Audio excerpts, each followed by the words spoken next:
Bismillahirrahmanirrahim. Assalamualaikum warahmatullahi wabarakatuh.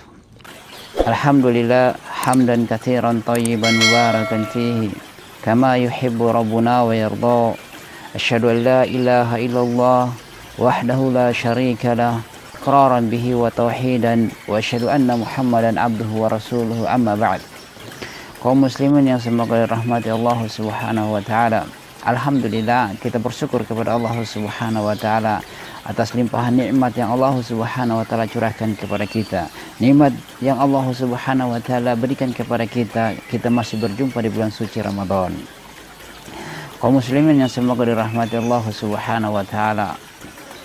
Pada kesempatan kali ini saya akan memberikan sebuah wejanang terkait dengan imsak. Banyak tersebar yang disebarkan oleh kelompok-kelompok tertentu terkait dengan jadwal imsak, yang dimana di situ imsak yang mereka buat adalah ada waktu-waktu yang pemutus antara makan sahur dengan masuknya waktu fajar. Terkait dengan imsak tidak ada contohnya di zaman Rasulullah SAW, dan para sahabat pun begitu, tidak pernah melakukan hal itu. Kaum muslimin yang semoga dirahmati Allah Subhanahu wa taala, pemisah atau batas seseorang sahur itu bukanlah imsak sebagaimana jadwal yang tersebar.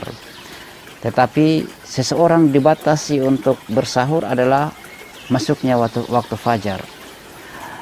Sangat jelas di dalam Al-Qur'an, Allah Subhanahu wa taala berfirman dalam surah Al-Baqarah ayat 187, Allah Subhanahu wa taala berfirman, "Wa kulu washrabu hatta yatabayyana lakumul khaytul abyadu minal khaytil aswadi minal fajr. Tsumma atimmu siyama ilal lail." Allah Subhanahu wa taala berfirman, "Makan dan minumlah sampai jelas bagimu benang putih dari benang hitam, yaitu fajar. Kemudian sempurnakanlah puasamu hingga masuk waktu malam." Jelas bagi kita kaum muslimin yang semoga dirahmati Allah Subhanahu wa taala bahwa imsak atau batas seseorang berpuasa itu bersahur bukan imsak tetapi waktu fajar. Di mana ketahui waktu fajar ketika adzan dikumandangkan. Sebagaimana datang hadis-hadis yang sangat banyak. Di antaranya adalah hadis yang diriwayatkan oleh Imam Bukhari dari Aisyah radhiyallahu anha, Rasulullah sallallahu alaihi wasallam bersabda, "Kulu washrabu hatta yu'addina ibnu ummi maktum, fa innahu la yu'addinu hatta yatlu al-fajr." Rasulullah sallallahu alaihi wasallam bersabda, "Makan dan minumlah sampai ibnu ummi maktum mengumandangkan azan. Karena sesungguhnya Ibnu Ummi Maktum itu tidak mengumandangkan azan kecuali telah masuknya waktu fajar."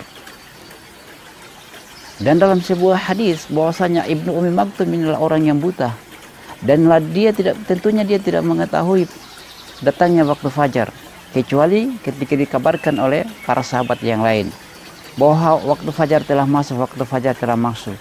Kemudian Ibnu Ummi Maktum mengumandangkan azan. Maka fajar di sini ada dua.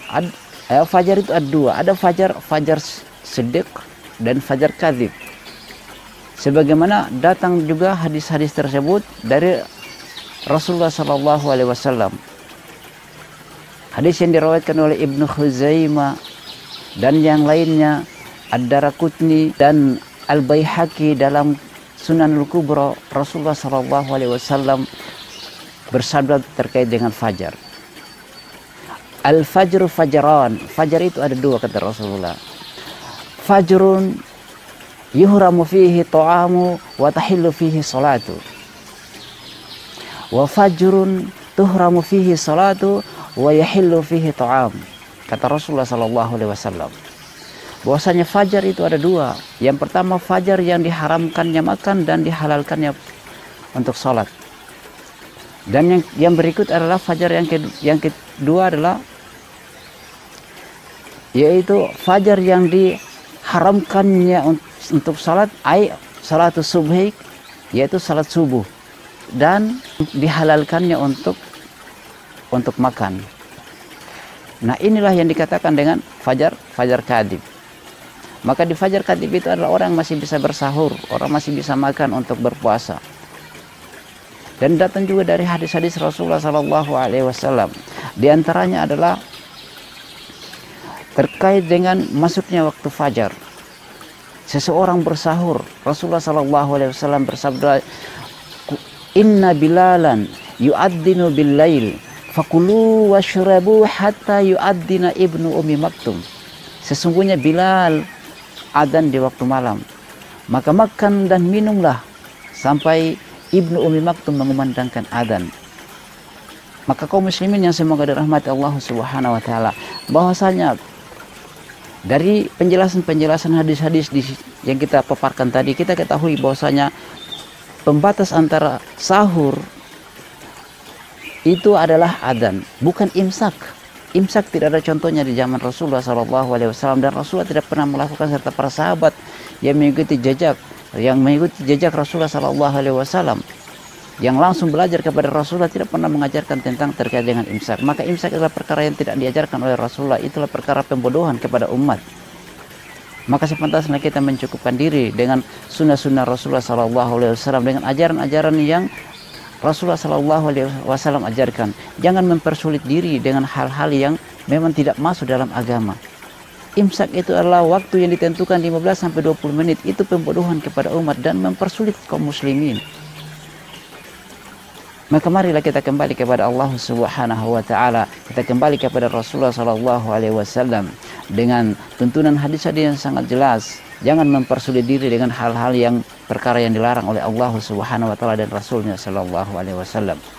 Semoga bermanfaat bagi seluruh kaum muslimin. Kurang dan lebihnya mohon dimaafkan. Subhanakallahumma bihamdik asyhadu an la ilaha illa anta astaghfiruka wa atubu ilaik. Assalamualaikum warahmatullahi wabarakatuh.